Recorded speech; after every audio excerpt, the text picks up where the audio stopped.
Assalamualaikum warahmatullahi wabarakatuh. Saya Aldrin Akta Wibowo, nomor NPM 2023 14500 788. Saya Muhammad Dafar Rizky Rifaldi, NPM 2023 14500 774.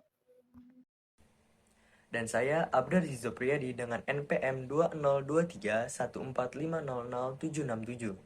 Kami dari kelompok 1 ingin membahas sejarah pendidikan Islam di Indonesia.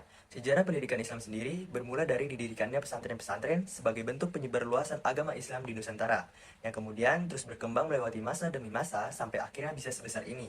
Itu semua tidak terlepas dari pembaruan pendidik Islam di Indonesia yang dipengaruhi oleh dua faktor. Faktor yang pertama, yaitu pembaruan yang bersumber dari ide-ide yang muncul dari luar atau yang dibawa oleh beberapa tokoh ulama yang pulang ke tanah air setelah beberapa lama bermukim di luar negeri. Kemudian faktor yang kedua yaitu faktor yang bersumber dari kondisi tanah air juga banyak mempengaruhi. Pada awal abad ke-20, Indonesia itu sedang dikuasai oleh kaum penjajah barat. Dalam bidang pendidikan, pemerintah kolonial itu melakukan kebijakan pendidikan diskriminatif. Nah, melihat kondisi yang demikian itu, maka dari sebagian tokoh-tokoh umat Islam berupaya melaksanakan pembaruan dengan mendirikan lembaga pendidikan Islam. Nah, lembaga-lembaga tersebut tuh terus berkembang mengikuti perkembangan zaman. Baiklah teman-teman sekalian, kami dari kelompok 1 akan memulai pembahasannya dari pertumbuhan dan perkembangan Islam di Indonesia, kemudian pendidikan Islam di Indonesia, lalu pembaruan pendidikan Islam, hingga pendidikan Islam di berbagai orde, dan diakhiri dengan lembaga-lembaga pendidikan Islam di Indonesia. Yang pertama, pertumbuhan dan perkembangan Islam di Indonesia. Satu, masuk dan berkembangnya Islam di Indonesia. Masuk dan berkembangnya Islam ke Indonesia dipandang dari segi historis dan sosiologis sangat kompleks dan terdapat banyak perbedaan pendapat, terutama tentang sejarah perkembangan awal Islam. Pendapat lama sepakat bahwa Islam tuh masuk ke Indonesia itu pada abad ke-13 Masehi. Dan pendapat baru itu menyatakan bahwa Islam masuk pertama kali ke Indonesia pada abad ke-7. Namun, namun yang pasti hampir semua ahli sejarah menyatakan bahwa daerah Indonesia yang mula-mula dimasuki Islam adalah daerah Aceh. Nah, adapun beberapa jalur masuknya Islam ke Indonesia itu melalui perdagangan, dakwah, perkawinan, hingga pendidikan. Nah, ada dua faktor penting nih yang menyebabkan masyarakat Islam itu mudah berkembang di Aceh. Yaitu yang pertama, letaknya itu sangat strategis dalam hubungannya dengan jalur Timur Tengah dan Tiongkok. Kemudian yang kedua ada pengaruh Hindu-Buddha dari kerajaan Sriwijaya di Palembang itu tidak begitu berakar kuat di kalangan rakyat Aceh. Setelah berkembangnya Islam di daerah Aceh dengan cukup pesat, terdapat pusat-pusat keunggulan pengkajian Islam di daerah Aceh. Yang pertama itu ada di zaman kerajaan Samudra Pasai. Pada tahun 1345, Ibnu Battuta dari Maroko sempat singgah di kerajaan Pasai pada zaman pemerintahan Malik Az-Zahir, yaitu raja yang terkenal alim dalam ilmu agama dan bermadzhab Syafi'i. Raja tersebut melakukan pengajian sampai waktu asar dan fasih berbahasa Arab serta mempraktekkan pola hidup yang sederhana. Keterangan Ibnu Battuta tersebut dapat kita tarik kesimpulan bahwa pendidikan yang berlaku di zaman kerajaan Samudra Pasai sebagai berikut. Yang pertama, materi pendidikan dan pengajaran agama bidang syariat adalah fikih bermazhab Syafi'i.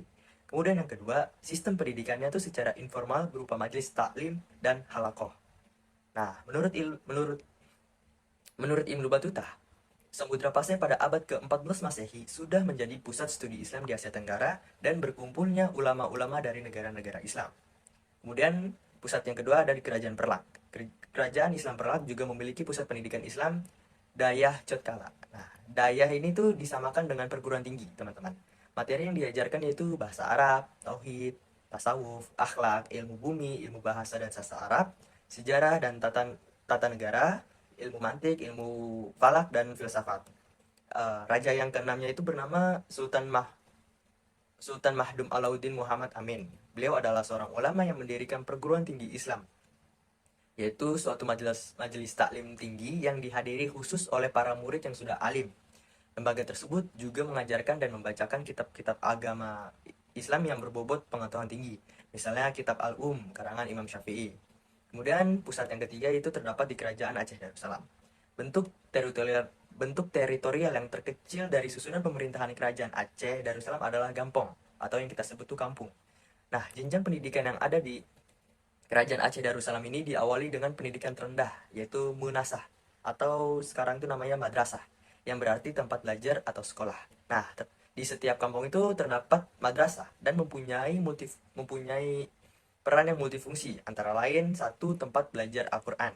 Nah, yang kedua itu sekolah dasar dengan materi yang diajarkan yaitu berupa menulis, membaca huruf Arab, ilmu agama, bahasa Melayu, akhlak, dan sejarah Islam.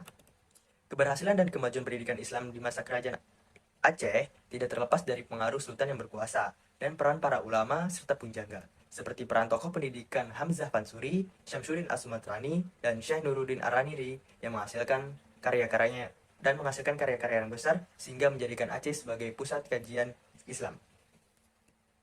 Pendidikan Islam di Indonesia. 1.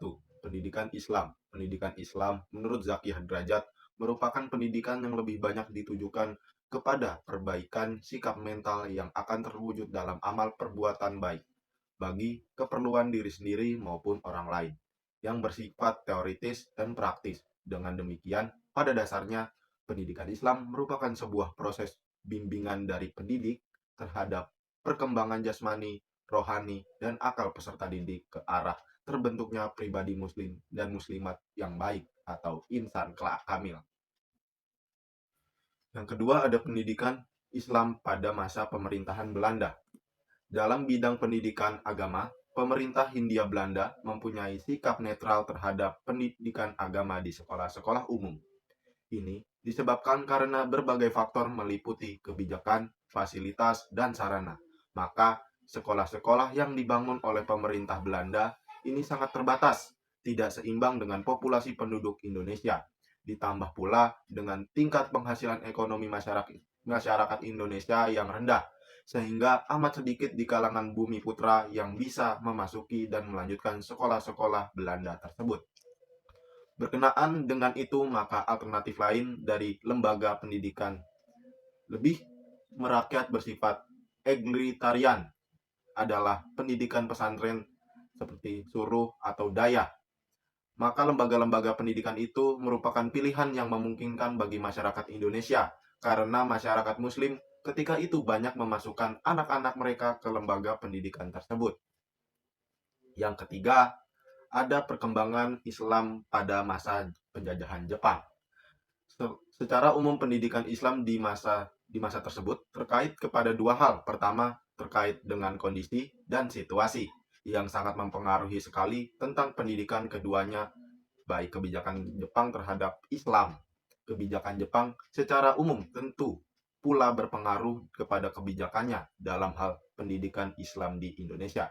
Keruwetan dalam bidang administrasi dihapuskan demi kepentingan gerakan Islam di tahun 1944. Kemudian kebijakan Jepang dalam pendidikan Islam lainnya pada tingkat rendah adalah Jepang tidak mengawasinya secara langsung, berbeda dengan tingkat lanjutan sekolah guru dan lembaga-lembaga pendidikan tinggi. Di antara aturan-aturan yang tegas oleh pemerintah Jepang dalam pendidikan Islam adalah pada tahun 1943 melarang pengajaran agama yang tidak diwajibkan di sekolah-sekolah lanjutan negeri. Selanjutnya, di bulan yang sama, didirikan organisasi yang bernama Pergabungan Guru Islam Indonesia. Pembaruan pendidikan Islam di Indonesia. 1. Pembaruan dan kebangkitan pendidikan Islam di Indonesia.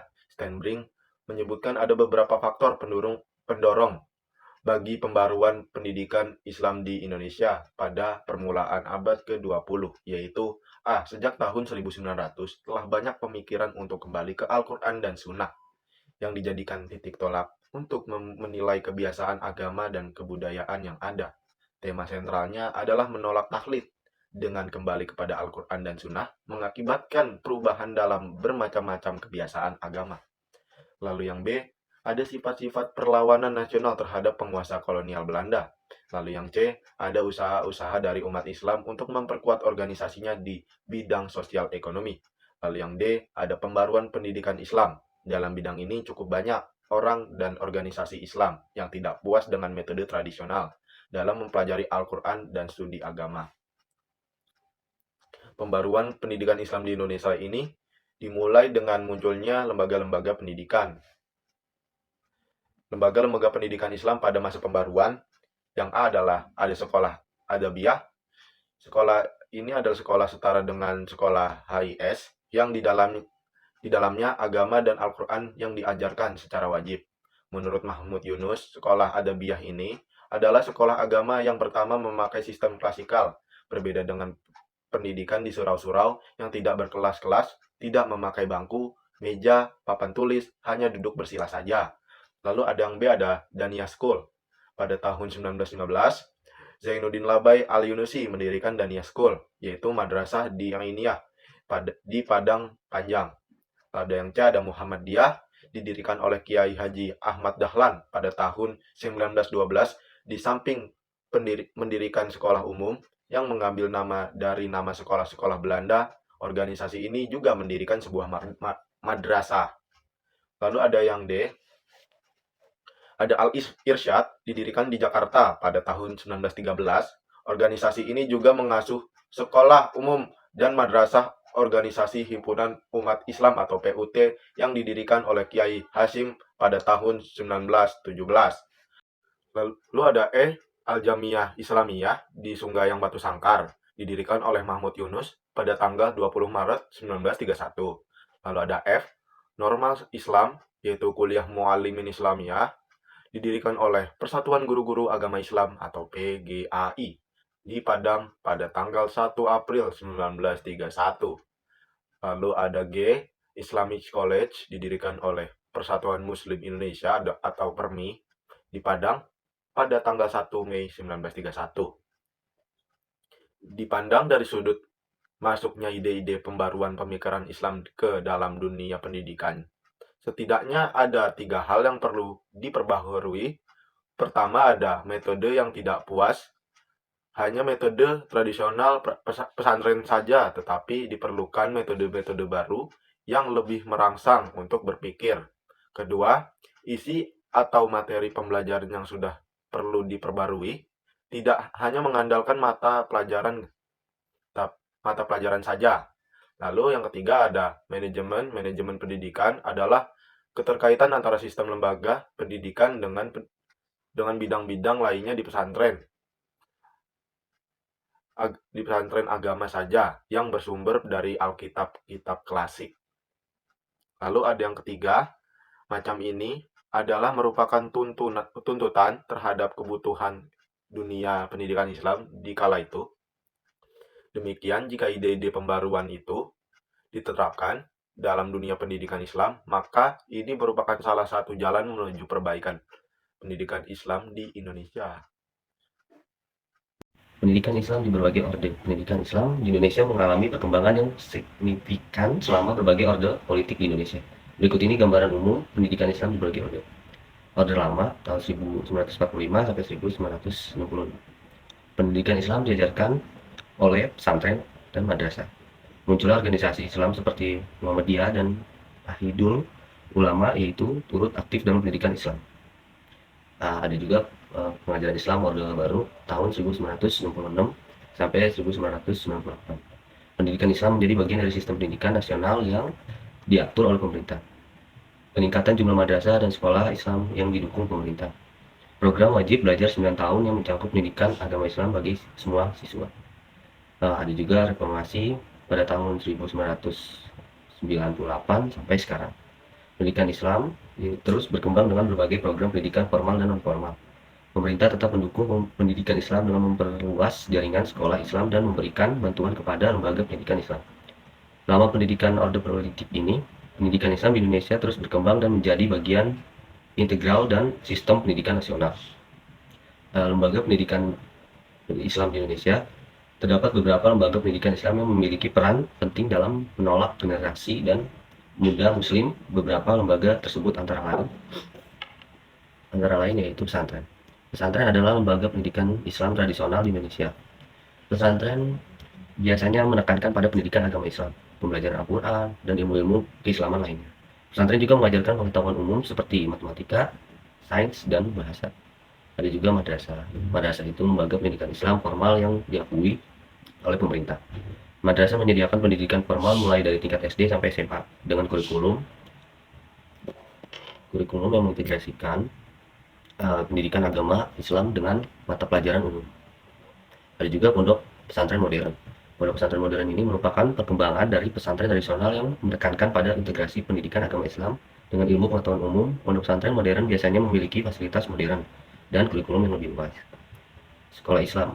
Sekolah Islam adalah lembaga pendidikan Islam yang menyediakan dari tingkat TK sampai dengan SMA. Sekolah Islam biasanya memberikan penekanan pada pendidikan Islam dengan tetap mengikuti kurikulum nasional. Ada juga perguruan tinggi Islam. Perguruan tinggi Islam ini adalah lembaga pendidikan yang menawarkan program-program studi yang memberikan dengan Islam seperti studi agama, studi Islam, dan lain-lainnya. Beberapa perguruan tinggi ini ternama di Indonesia antara lain UIN. Dan ada juga yang terakhir lembaga pendidikan keagamaan. Selain itu, terdapat juga lembaga pendidikan keagamaan lainnya seperti Majelis Islam, pesantren kilat, dan lembaga kursus keagamaan yang berperan dalam pendidikan agama Islam di masyarakat. Hingga saat ini, lembaga-lembaga tersebut terus berkembang mengikuti perkembangan zaman. Demikian pembahasan sejarah pendidikan Islam di Indonesia. Adapun yang dapat kami simpulkan selaku penulis makalah yaitu pendidikan Islam di Indonesia telah mengalami evaluasi yang signifikan dari awal masuk ke agama Islam hingga berkembangnya pesantren dan lembaga pendidikan. Agama Islam hingga berkembangnya pesantren dan lembaga pendidikan Islam modern, warisan ini tidak hanya mencangkup keagamaan, tetapi juga memberikan kontribusi penting dan membentukkan identitas dan nilai-nilai bangsa Indonesia. Meskipun menghadapi berbagai perubahan sepanjang sejarahnya, pendidikan Islam melalui lembaga-lembaga yang berdiri tetap menjadi pilar kuat dan membentuk karakter dan kecerdasan masyarakat Indonesia ini saat ini.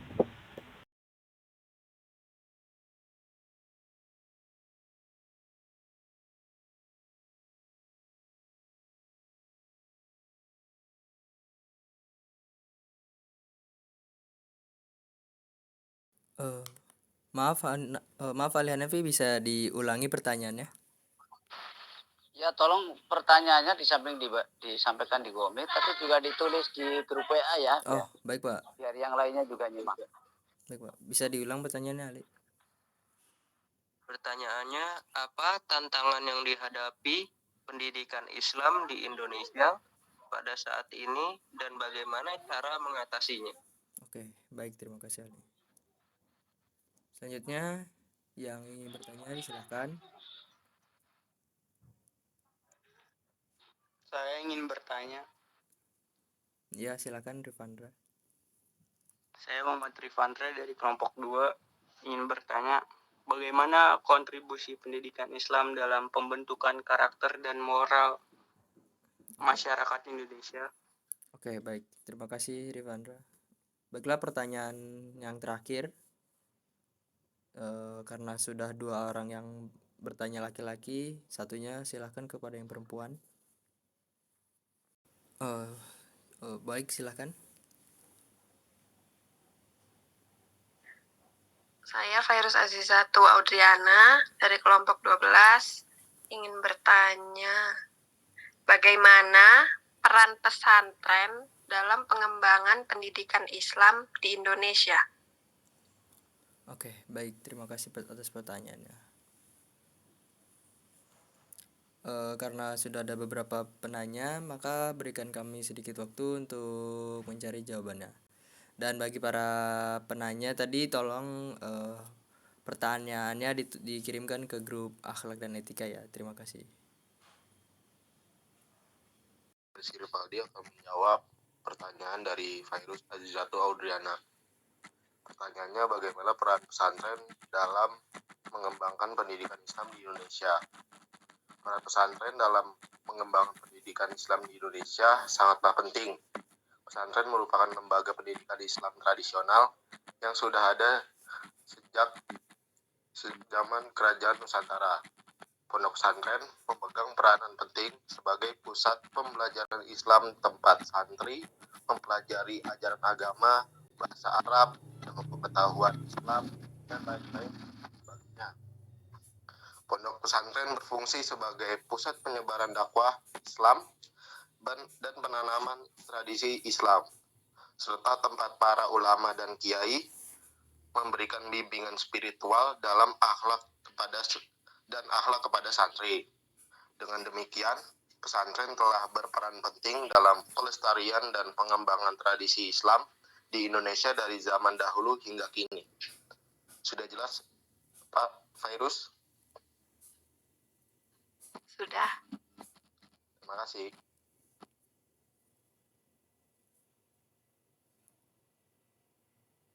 Kemudian Ardian mohon menjawab. Saya ingin menjawab dari pertanyaannya Ripanda. Bagaimana kontribusi pendidikan Islam dalam pembentukan karakter dan moral masyarakat Indonesia?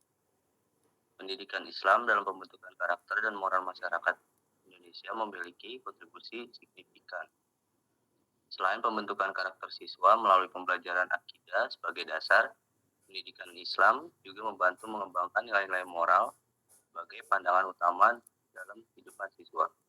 Pendidikan Islam juga membantu mengembangkan kemandirian moral dan memperdayakan peserta didik untuk mengembangkan kemandirian moral. Gimana, Anda? Baik, jelas Mas El. Terima kasih. Saya ingin menjawab pertanyaan dari Ali. Jawabannya yaitu tantangan pendidikan Islam di Indonesia pada saat ini terdiri dari beberapa macam. Salah satunya yaitu kemajuan teknologi serta globalisasi, yang mana kedua ini telah mempengaruhi pendidikan Islam sehingga diperlukan upaya untuk mengatasi tantangan tersebut. Yang pertama, untuk mengatasinya dari membangun orientasi dan visi pendidikan Islam dengan mengatur rancangan strategis yang mencakup tujuan, misi, dan pendidikan Islam secara jelas. Kemudian adanya integrasi antara ilmu agama dan umum, serta memperjelas hubungan dan integrasi antara ilmu agama dan ilmu umum. Yang ketiga, ada pengembangan tradisi akademik, di mana dengan membangun sistem pendidikan yang profesional, terintegrasi, dan terstruktur.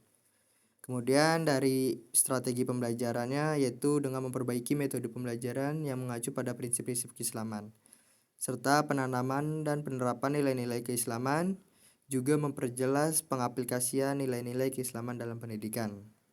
Maka dari itu dalam mengatasi tantangan pendidikan Islam pada saat ini perlu dilakukan perancangan komprehensif yang mengacu pada pendidikan Islam yang berkembang dan mengintegrasikan ilmu agama dan ilmu umum secara bersamaan. Bagaimana, Ali? Baik, terima kasih Abrar untuk jawabannya, sudah cukup jelas. Pendidikan Islam di Indonesia saat ini meliputi kurangnya kualitas guru, kurikulum terbatas, terutama di daerah terpencil, prasarana, dan tantangan teknologi dan akreditasi yang tidak kondusif. Bagaimana? Baik, terima kasih Dava atas jawabannya.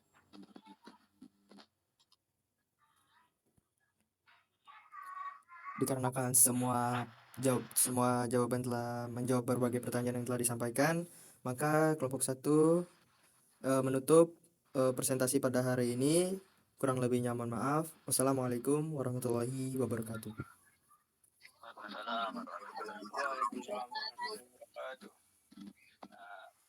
Pembahasan kali ini memang sudah meliputi pendidikan Islam dalam pemahaman materi agama, juga pendidikan Islam dalam pemahaman lembaganya.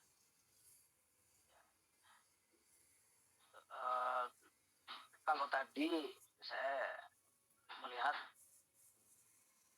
lebih detail soal pembelajaran materi agamanya, sehingga kesannya lebih ke bagaimana yang di sekolah-sekolah. Bicara secara spesifik lebih banyak soal pesantren, madrasah, majelis taklim, dan walaupun tadi sudah ada sekilas-sekilas. Ini saya kira yang perlu dijelaskan lebih detail ya. Tadi sudah disampaikan bahwa kalau bicara kelembagaan antara sekolah dan pesantren itu sebenarnya pesantren duluan. Kalau sekolah itu kan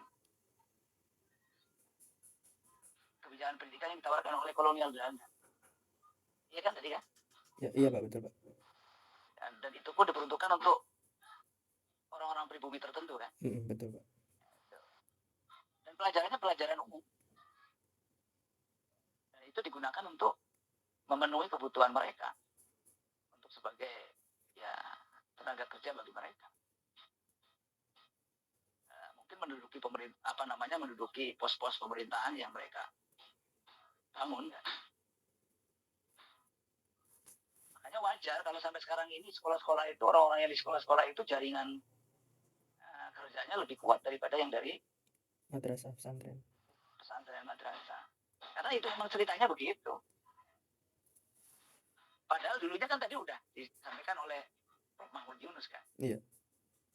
Padahal dulunya kan yang punya jaringan itu kan orang-orang pesantren, orang-orang madrasah kan, orang-orang munasa dan seterusnya.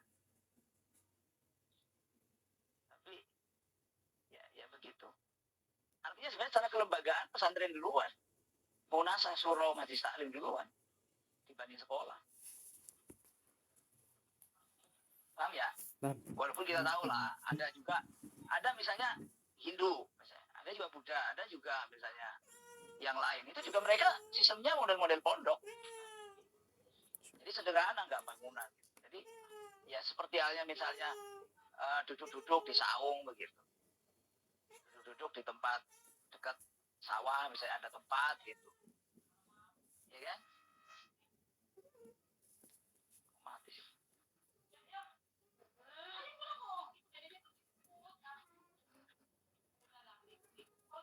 Ya kan? Lalu ngobrol-ngobrol kayak tadi aja yang saya ceritain. Ada permasalahan lalu dibahas, dibicarakan. Itu kayak gitu dulu. Misalnya orang-orang Tionghoa, yang ke orang-orang Tiongkok yang ke Indonesia kayak gitu, ke Hindia Belanda.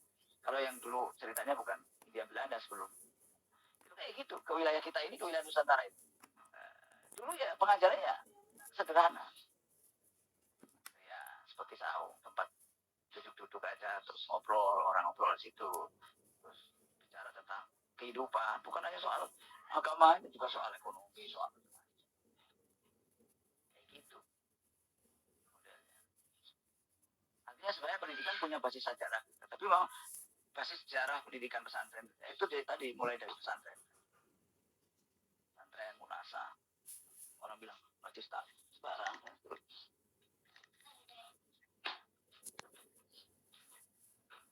Nah ini saya kira yang perlu Nah tantangannya hari ini kalau bicara pendidikan Islam dari sisi kelembagaan, ya, misalnya di pesantren dan sebagainya, satu, saat ini kita tahu banyak orang yang minat ke pesantren juga, kan?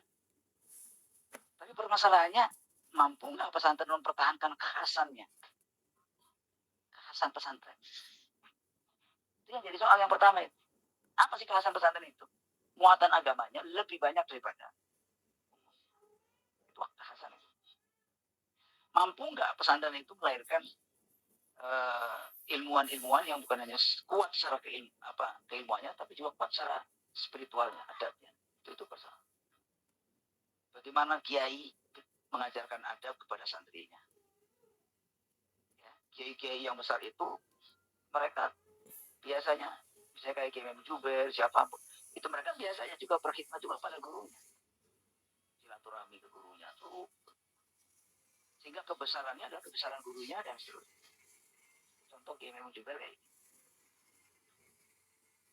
Jadi tidak ada sebenarnya. Nah, adabnya. Jadi mereka itu mengatakan, ayo loh, adab sama gurunya dan sebagainya. Mereka nggak banyak banyak bicara, tapi memberikan contoh. Kekhasan yang seperti ini, yang memang sudah termasuk kajian kitabnya itu semakin kesini semakin mulai sedikit. Kajian kitab salafus saleh ini sudah mulai sedikit. Ya itu pun memang masalahnya memang tuntutan zaman dan harapan masyarakat. Nah, tantangan yang kedua adalah soal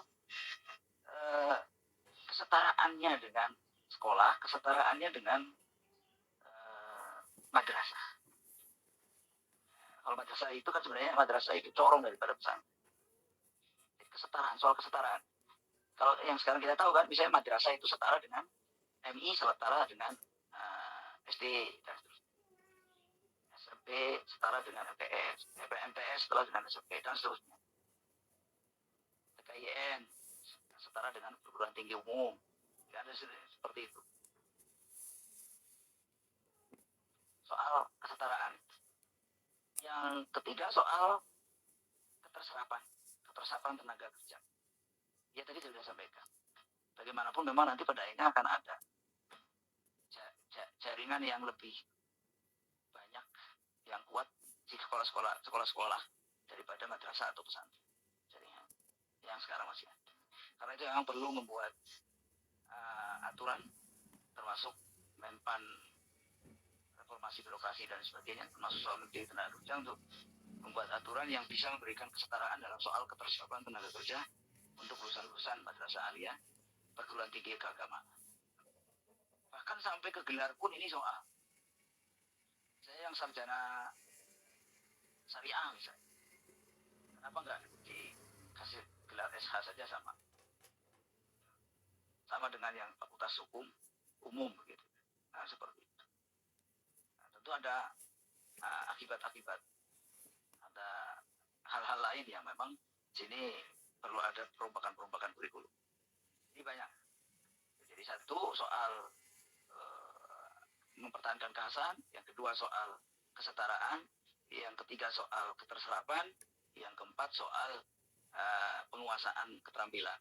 Keterampilan ini banyak, keterampilan digital dan sebagainya. Karena memang lulusan pesantren, madrasah itu tidak sekedar soal nanti semuanya jadi kiai, ustadz, tidak. Tapi juga kan mereka akan juga memerlukan lapangan pekerjaan dan sebagainya. Dan ini memang perlu dipikirkan baik-baik secara matang oleh semuanya. Ya, kita lihat kalau ada formasi ASN macam-macam tuh rata-rata ya MI lulusan perguruan tinggi umum, perguruan tinggi agama dan sebagainya. Tapi untuk pesantren itu kan belum ada, atau kan bahkan jurusannya juga jurusan yang diminta ini. Nah, ini kan sangat terkait dengan kebijakan. Itu saya kira ya. Dan IAIN yang kemudian berubah jadi UIN, lalu kemudian ada jurusan umumnya, ternyata kesini-sini justru lebih banyak juga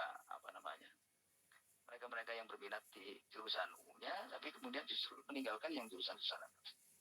Karena itu memang strateginya juga kemudian bagaimana mengajarkan ilmu agama ke mereka yang di jurusan yang umum. Nah, itulah yang tadi yang kemudian dibilang sebagai integrasi itu tadi. Oke. Kemudian soal apa lagi tadi? Ini masih ada.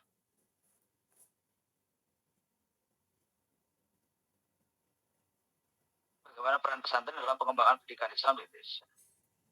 Masalah terserah. Nah, soal masalah pengajaran agama di sekolah-sekolah ya tadi saya bilang memang itu sangat tergantung pada kebijakan pemerintah. Kebijakan pemerintah itu ada memasukkan mata pelajaran agama, gitu kan? Berapa jam dan sebagainya. Nanti dirubah-rubah lagi, kalau begitu nggak usah belajar agama tapi akhlak dan sebagainya. Ya ada. Itu kan sangat tergantung pada pemerintah. Memang sangat minim. Termasuk kebijakan pemerintah sekarang nih pas Ramadan ini. Ya seharusnya sih mestinya pendidikan Kemendikbud termasuk pejabat-pejabat di daerahnya ketika membuat kebijakan tentang pendidikan agama. Misalnya buat pesantren kilat, ya kerjasama aja dengan pesantren-pesantren yang di daerah-daerah. Nanti pesantren-pesantren yang mau merumuskan kurikulumnya yang tepat dan sebagainya, lalu yang melaksanakan. Di situ kerjasama. Daripada kemudian pesantren kilat bikin sendiri, adain sendiri dan seterusnya. Ya walaupun sehari, 2 hari, 3 hari. Sebab kalau tidak kerjasama, itu nanti akhirnya ada pesantren-pesantren yang santrinya itu justru kemudian dia sekolah SMA, sekolah apa dan sebagainya, tapi kemudian diwajibkan suruh ikut pesantren kilat. Akhirnya kan pesantren-pesantren itu kan jadi sepi. Banyak itu. Ini juga perlu ada sinergitas. Banyaklah saya kira. Termasuk misalnya full day school. Full day school ini kan juga membayarkan. Kalau misalnya sekolah 5 hari terus sampai jam 3. Nah, madrasah-madrasah di kota hilang. Gulung tikar. Madrasah di dia. Ini juga soal. Ya. Ini perlu ada hal bersama-sama untuk menyelesaikan persoalan. Tadi sudah saya sampaikan. Ya, yang pasti pesantren ada pemerintah atau tidak ada pemerintah, ada bantuan pemerintah atau tidak, selalu kontribusi besar untuk Indonesia. Itu yang termasuk dalam soal pembentukan karakter. Harus diakui bahwa pembentukan karakter itu sulit untuk ya banyak kelemahan-kelemahan ya dari sekolah untuk pembentukan karakter. Karena sekolah itu lebih pada penguatan akal, sehingga soal sains, teknologi dan sebagainya kuat, tetapi dari sisi pembentukan karakter kurang. Nah, pesantren saat ini ya, dari sisi pembentukan karakter itu luar biasa. Nah, meskipun kemudian ada kekurangan dari sisi kemampuan penguasaan keterampilan. Di sini saya kira perlu sinergitas keduanya. Dan di sini pengambil kebijakan harus secara arif untuk mengkoordinasikannya agar supaya ada sinergitas antara sekolah dan pesantren. Apa tantangan yang dihadapi tadi saya kira sudah saya sampaikan. Mudah-mudahan bisa bermanfaat. Mari kita tutup berkurangi dengan kita membaca selawat. Ya Rabbi bil Mustafa balik maqasidana waghfir lana ma madha ya wasi'al karami wal habibul ladzi turja syafa'atuhu likulli awlim minan ahwalil muqtahimi. Bareng-bareng. Maulaya sholli sallim daiman abadan ala habibika khairil khalqi kullihim. Dan masalah kita bersama adalah soal jumlah pendidik dan sebarannya. Jumlah pendidik dan sebaran. Banyaklah saya kira masalah-masalah yang kita hadapi. Terima kasih. Bila taufiq wal hidayah wal afu minkum. Assalamualaikum warahmatullahi wabarakatuh. Waalaikumsalam.